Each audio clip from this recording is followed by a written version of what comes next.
नमस्कार. आपण पाहताय स्काय न्यूज टुडे. मी निलेश जोशी. मंडळी, सध्या नवरात्र सुरू आहे, स्त्री शक्तीची आराधना सुरू आहे, उपासना सुरू आहे आणि अशा मंगलमय वातावरणात स्काय न्यूज टुडे घेऊन आले अनोखी मालिका जागर स्त्री शक्तीचा गाथा कर्तृत्वाची. या मालिकेमध्ये आज आपल्यासोबत या ठिकाणी आहेत पोलीस कर्मचारी, कुडाळ पोलीस स्टेशनचं एक धाडसी व्यक्तिमत्व ममता जाधव मॅडम. ममता जाधव मॅडम, आमच्या कार्यक्रमामध्ये आपलं स्वागत. नमस्कार. ममता जाधव हे नाव काही महिन्यांपूर्वी पेपरमध्ये गाजलं होतं, बातम्यांमध्ये गाजलं होतं. त्या प्रसंगावर आपण चर्चा करणारच आहोत. पण मला सांगा, तुम्ही पोलीस दलामध्ये तुमचा प्रवेश कधी झाला आणि कशी वाटचाल झाली? माझा मेन म्हणजे सांगायचं तर पोलीस खात्याबद्दल मला आवड निर्माण होती. एक लहानपणापासूनचं स्वप्न होतं की आपण पोलीस व्हायचं. सन 1993 मध्ये मी पोलीस खात्यात भरती झाले. वयाची 18 वर्ष पूर्ण झाली. त्यावेळीच स्वप्न पूर्ण झालं, लवकरच पूर्ण झालं. त्यामुळे सुरुवातीपासूनच काम करण्याची इच्छा, आवड असल्यामुळे धाडसाने मी कामं करत गेले आतापर्यंत. पण ते तुम्ही म्हणता लहानपणापासूनची इच्छा होती ती पूर्ण झाली पोलीस खात्याबद्दलची. कसं होतं की लहानपणी पोलिसांबद्दल एक आदरयुक्त भीती असते, पण तुम्हाला त्या खात्यामध्ये जाऊनच काम करायचं आणि एक महिला पोलीस म्हणून काम करायचं होतं. तर हे का वाटलं तुम्हाला, लहानपणापासून पोलिसातच जावं असं का वाटलं? तसं सांगायचं म्हणजे आम्ही लहानपणी पोलिसांचा आणि आमचा काही संबंध कधी आलाच नाहीये. अच्छा. पण टीव्ही मध्ये त्यावेळी त्यावेळी ब्लॅक अँड टीव्ही जास्त होतं. आमच्या म्हणजे 1974 साली जन्म झाला. तर त्यावेळी कसं म्हणजे हाफ पॅन्टवर पोलीस दिसायचे, जांभळ्या कलरचं त्यांचं. मग काही थोड्या दिवसांनी आम्हाला ते खाकपूर्ण गणवेशात दिसायचे. त्याबद्दल एक ओढ निर्माण होती लहानपणी. आणि तसं म्हणजे आमचं जीवन खूप गरिबीतून गेले. पण त्यावेळी मी ठाम निर्णय घेतला की आमच्या शेजारीचे एक पोलीस होते, माने म्हणून. तर त्यांना गणवेशमध्ये पाहायची मी. मलाही वाटायचं की आपणही असं, म्हणजे त्यांचा एक दरारा, त्यांचं व्यक्तिमत्व बघितलं ना की भारावून जायचे मी. त्यामुळे वाटायचं की आपणही पोलीस खात्यातच जायचं ना, आपणही पोलीस व्हायची इच्छा होती. मॅडम, तो एक लहानपणीची तुमची इच्छा तुम्ही पूर्ण करायच्या मागे लागलात आणि तुम्ही पोलीसमध्ये भरती झालात. मला एक सांगा की तुमचं माहेर कुठे आणि कुठल्या तुम्ही मूळच्या? माझं माहेर कोल्हापूर जिल्ह्यातील शिरोळ तालुक्यातील जयसिंगपूर. अच्छा. तर आम्ही 4 भावंड आहोत. 4 बहिणीच आम्ही, भाऊ नाही आम्हाला. अच्छा. पण आमची आई खूप हालाकीचं जीवन आम्ही काढलेलं आहे. आम्ही काही वेळा आम्हाला जेवण पण मिळायचं नाही. 4-4 दिवस आम्ही आमच्या घरी उपाशी राहिलो. ऍक्च्युली म्हणजे उसाचा पाला वगैरे विकून आम्ही पोट भरलेलं आहे. त्यावेळी एक हे विकायला 2 रुपये मिळायचे फक्त. आता सांगून पण म्हणजे ऊर भरून येतो ना. बरं, खरंच आहे. पण त्यातूनही आमच्या आईने मला, म्हणजे भाजीचं दुकान होतं. म्हणजे ते घाटावर कसं भुईमुगाच्या शेंगा असतात ते विकायच्या. लहान बहीण आमची सगळ्यात 6 महिन्याची होती.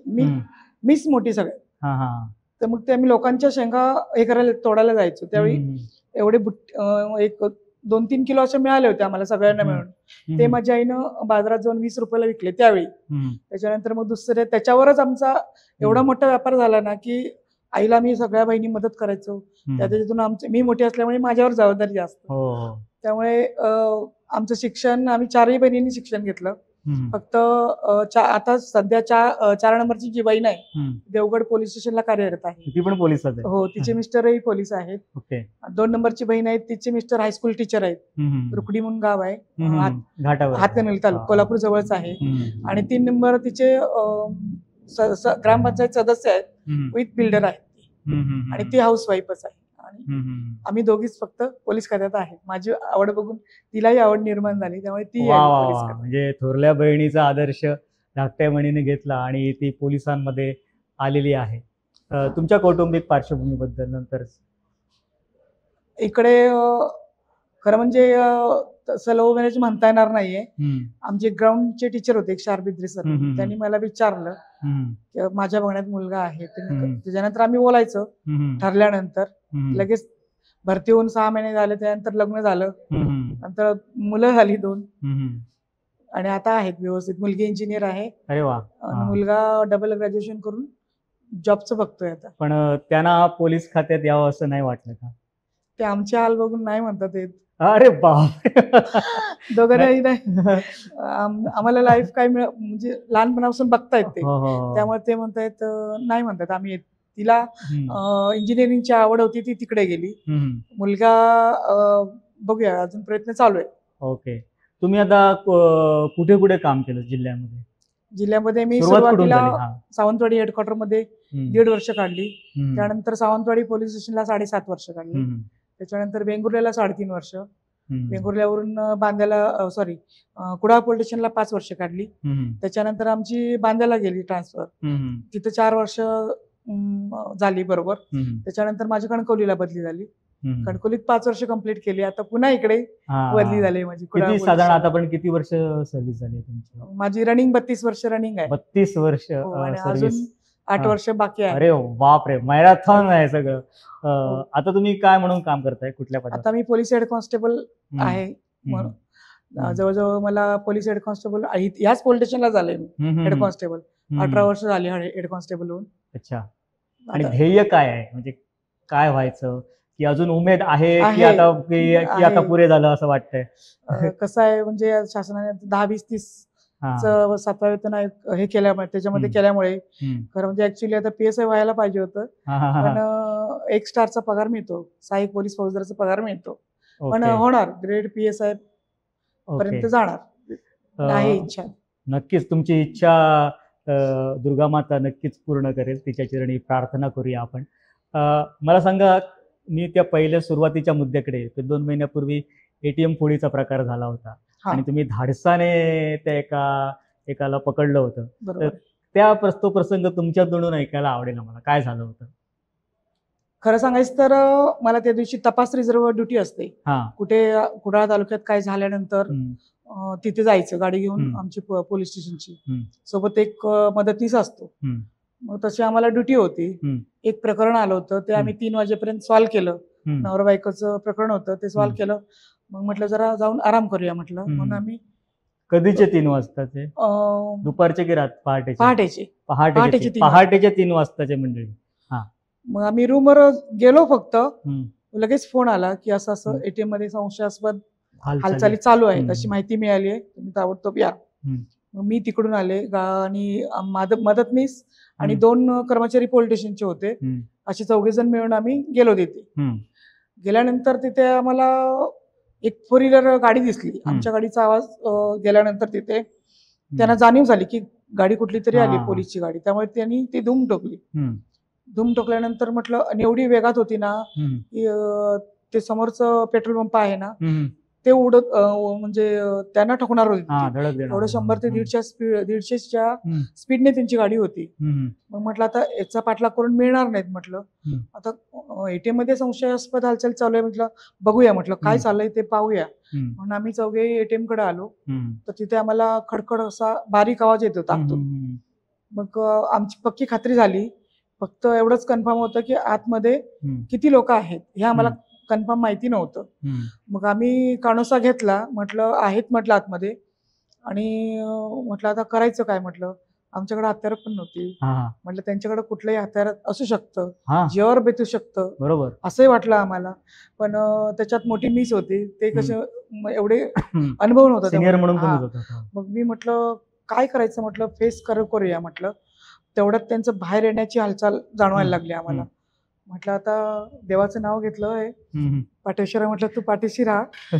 म्हटल्यानंतर तेवढ्यात त्यांनी शटर वरती केलं आणि बाहेर आले. पहिला जो बाहेर आला त्या तिघांनी पकडलं त्याला, आणि दुसरा आम्हाला वाटलं एखादा असेल. दुसरा होता तो, त्याच्या पाठून मी गेली तर त्याच्या हातामध्ये असे ट्रे पकडलेले होते, कॅश 4-5 ट्रे होते असे.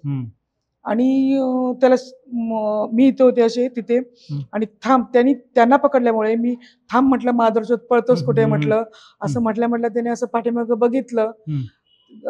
3-4 ट्रे होते ते खाली टाकले त्याने. जो जड होता ट्रे तो घेतला. तो कंपाऊंड म्हणजे जवळजवळ एवढ्या अंतराची भिंत आहे ते, एवढी, त्याच्यावरनं तो खाली ह्याच्यावर भिंतीवर ट्रे ठेवला आणि जंप मारला. जो उडी मारला तो ट्रे घेतला ना, ते पापणी लवेपर्यंत तो निगुडकर डॉक्टरांचा दावा हॉस्पिटल आहे, त्या रस्त्याने तो सरळ धावत गेला. तो मग म्हटलं आता हा मिळणारच नाही म्हटलं आता. मग वरिष्ठांना तोपर्यंत मला फोन आला PI श्री मखदूम साहेबांचा, जाधव मॅडम तुम्ही काळजी करू नका, आम्ही येतोय म्हणाले तिथं. कारण माझा आवाज म्हणजे एकदम कंप झाला, म्हणजे भीती तसं झालं होतं, बोलता येत नव्हतं मला. आमच्या PI साहेबांनी खूप मला सपोर्ट केला त्यावेळी. तुम्ही काही टेन्शन घेऊ नका, तुम्ही शांत राहा, आम्ही 2 मिनिटात येतो तिथे म्हणून. लगेच सगळे अधिकारी आले, परिस्थिती काय होती तिथंच त्यांना कथन केली. मग लगेच साहेबांनी म्हणाले हा आरोपी आहे, तुम्ही घेऊन जावा, आम्ही त्या आरोपीच्या शोधायला लागतो. खरंच खूप जीवावरचा प्रसंग होता. मंडळी बघा, पहाटेच्या 3 वाजता एक काम निपटून दुसऱ्या कामातले आदेश आल्यानंतर हे जीवावरचं काम एक महिला अधिकारी करते. हीच खरी स्त्री शक्ती आहे. हीच खरी स्त्री शक्ती आम्ही स्काय न्यूज स्टुडिओच्या माध्यमातून आपल्यासमोर मांडतोय. मॅडम, खरंच तुमचं खूप अभिनंदन. खूप धाडसी काम तुम्ही केलं. मला वाटतं असे प्रसंग तुमच्या आयुष्यात असं एखादा लक्षात राहण्यासारखं आणखी एखादा आहे सर. कणकोली पोलीस स्टेशनला असताना मी एक 354 म्हणजे विनयभंग म्हणजे सावत्र नातं त्यांचं सावत्र भाऊ बहिणीचं होतं. त्यांचं जमिनीवरून प्रॉपर्टीवरून वाद होते, त्यामुळे कोंड्यातील प्रकार आहे. तिने 354 फिर्याद दाखल केली.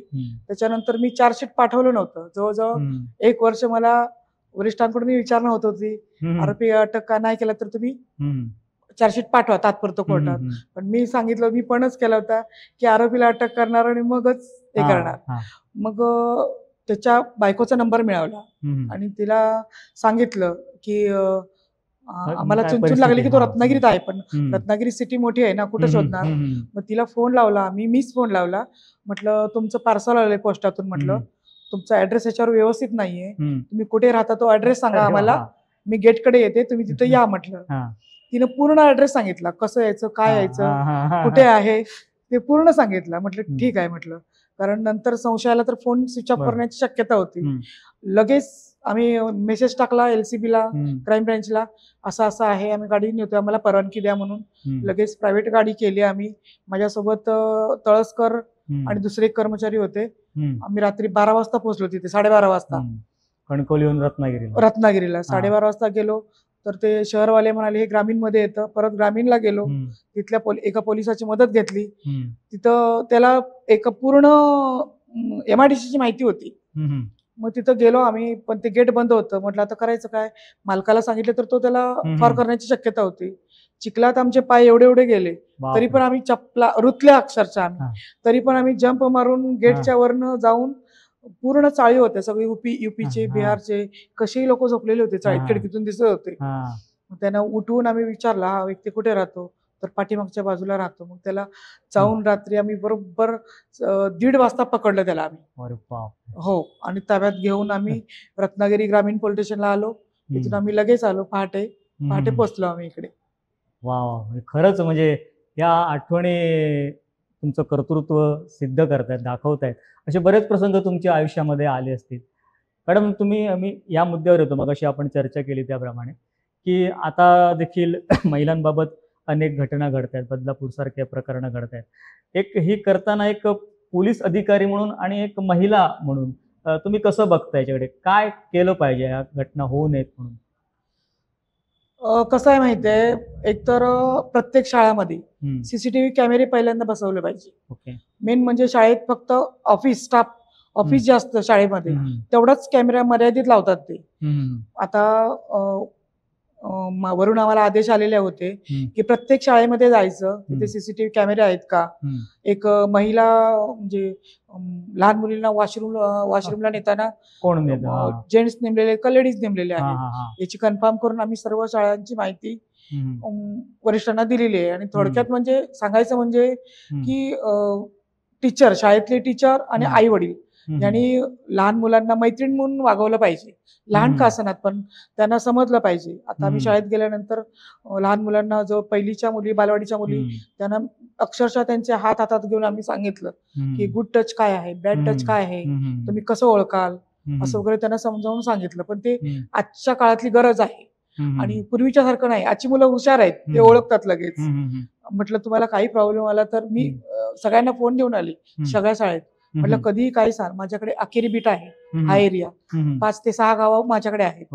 मग मी सगळ्यांना सांगेल, तुम्हाला कधी कसलाही प्रॉब्लेम येऊ दे, रात्री अपरात्री कधीही मला फोन करा, मी वरिष्ठांच्या आदेशाने मी इथं हजर आहे अर्ध्या तासाच्या आतमध्ये. त्यामुळे ते म्हणाले, मॅडम तुम्ही असं सांगितलं त्यामुळे आम्हाला खूप धीर आला, असंच आमच्या पाठीशी राहा आम्ही कळवल्यानंतर. पण आताची आपली जी लाईफस्टाईल झालेली आहे, आता कसं कुटुंब मर्यादित झालंय. बरोबर. म्हणजे त्यांना असं घरात सासू सासऱ्यांची लुडबुड नसते, तेव्हा कसे आजी आजोबा असायचे, ते संस्कार करायचे मुलांना, आणि ते काहीतरी ते वेगळी पिढी त्यांच्यावर संस्कार व्हायचे. ते थोडं कुठेतरी आपण मिस करतोय असं वाटतं. बरोबर, बरोबर आहे. कारण का आमचे आजी आजोबा होते तेव्हा आम्ही लहान होतो, त्यावेळी आम्हाला सांगायचे हे असं करू नको, देवाला नमस्कार कर, किंवा देवाच्या काही गोष्टी आम्हाला शिकवायचे. त्यावेळी आम्हाला ते आम्ही त्यांचं बघून अनुकरण करत होतो त्यावेळी. पण आताची पिढी कशी आहे, जास्त सोशल मीडियावर आहे, मोबाईल जास्त, त्यांना मोबाईल पाहिजे. मोबाईलमध्ये चांगल्या गोष्टी असतात, वाईट गोष्टी असतात. पण आजची जी मुलं, कोरोनाच्या काळात जे ऑनलाईन झाला मोबाईल, त्यामुळे सगळ्या मुलं म्हणजे पूर्ण त्यांच्या हातातच सगळं आलं, दुनिया पूर्ण म्हणजे अर्धी पिढी वायाच गेलेली आहे त्याच्यामध्ये. तर मला वाटतं यात पालकांनी लक्ष घातलं पाहिजे. पालकांनी आणि आजी आजोबांनी कसं आहे, सध्या आश्रमशाळा खूप वाढलेल्या आहेत. त्या आश्रमशाळा बघितलं ना, एवढी सविता आश्रम आहे आपल्याकडे पंधूरला, तिथं एवढी विदारक परिस्थिती आहे ना, बघून खूप वाईट वाटतं त्यांच्याकडे. जन्म देऊन लहानाची मुलं मोठी करायची, त्यांना शिक्षण द्यायचं, आणि त्यांच्यावर अशी वेळ आली ना की असं वाटतं ना की प्रॉपर्टी अजिबात आपल्या नावावर करून द्यायची नाही मुलांच्या. शेवटपर्यंत, अखेरपर्यंत त्यांनी प्रॉपर्टी आपल्या नावावर ठेवली पाहिजे, असं मला मनापासून वाटतं. करायचंच नाही, निदान त्या प्रॉपर्टीमुळे तरी बघतील म्हणजे आई वडील आहेत म्हणून, असं मला वाटतं. म्हणजे असं म्हणतात की वृद्धाश्रम वाढले की समाजाची अधोगती होते, असं म्हटलं जातं. वृद्धाश्रम वाढता कामा नये. बरोबर. जे आई वडील आपल्याला लहानपणापासून वाढवतात, त्यांना आपण त्यांच्या म्हातारपणात आपण जपलं पाहिजे, कारण म्हातारपणे दुसरं बालपणच असतं. बरोबर. आणि त्यांना जपलं पाहिजे. म्हणजे हीच खरं म्हणजे आजच्या पिढीला समजलं पाहिजे, ते समजत नाहीये. बरोबर आहे ना. हो, पूर्वी कशी एक कुटुंब पद्धती होती पूर्वी, ते आता क्वचित बघायला मिळतच नाहीये फार तर. की त्याच्यामुळे ती कुटुंब पद्धती आली असती ना, की ते मुलांना समजलं असतं की बाबा कसं वागलं पाहिजे, कुटुंब पद्धती कसं असतं. उलट मी म्हणेन की एकत्र कुटुंब पद्धत खूप चांगली आहे. कारण लोक म्हणतात की पैसे जास्त जातात वगैरे असे, पण तसं नाहीये, उलट बचत होतात आपले पैसे. कारण सगळेजण पैसे काढून एकत्र गणपती म्हणा, कुठलेही सण म्हणा, एकत्र पद्धतीने करतात, डिवाइड करून करतात. बरोबर. त्यामुळे एकत्र कुटुंब पद्धती आल्यानंतर मला वाटतं सगळीकडेच जरा येईल ना, तर समजेल मुलांना, त्यांच्यामुळे चांगले संस्कारही घडतील असं मला वाटतं मुलांच्या. मॅडम, एक हे पोलीस खात्यात काम करताना म्हणजे बाकीच्यांचे सण चालू असतात आणि तुम्ही बंदोबस्तासाठी असता, म्हणजे हे आता तुम्हाला सवय झाली असेल, पण अशा वेळी म्हणजे सुरुवातीला कसं काय वाटत होतं, की आता एक कसं वाटतं की कसं आहे, ज्यावेळी पोलीस खात्यात आलो त्यावेळी सगळे सण सगळे वार सोडून दिलो, पण ऍडजस्ट करून करतो काहीतरी. म्हणजे सण वगैरे साजरे सगळे करतो, घरातली माणसं असतात ती थोडी मदत करतात, पण आपलं पाहिजे तसं आपल्याला स्वच्छंदी असं करायला मिळत नाही स्वतःसाठी. नक्की. पण तुम्ही बंदोबस्तासाठी असता, तुम्ही रस्त्यावर उतरता, तुम्ही रात्री अपरात्री सगळीकडे सिक्युरिटी ठेवता, म्हणून आमच्यासारखी माणसं असतात ती सण साजरे करू शकतो. कारण तुमचं एक प्रोटेक्शन समाजाला असतं, पण बऱ्याच वेळा समाज विसरतो. बरोबर. तर त्यावेळी काय भावना होतात नेमके? खूप वाईट वाटतं. कारण कसं आहे, आम्ही पण पोलीस म्हणजे माणूसच आहे, वर्दीतला माणूसच आहोत. आम्हाला समजून घेणं गरजेचं आहे असं मला वाटतं. कारण काही लोकांच्या कसं असतं, सगळे सारखे नसतात. काही लोकांच्या बद्दल गैरसमज होतो पोलिसांच्या बद्दल, पोलीस असे वागतात तसे वागतात, पण तसं नाहीये. पोलीस हा वर्दीतलाच माणूस आहे.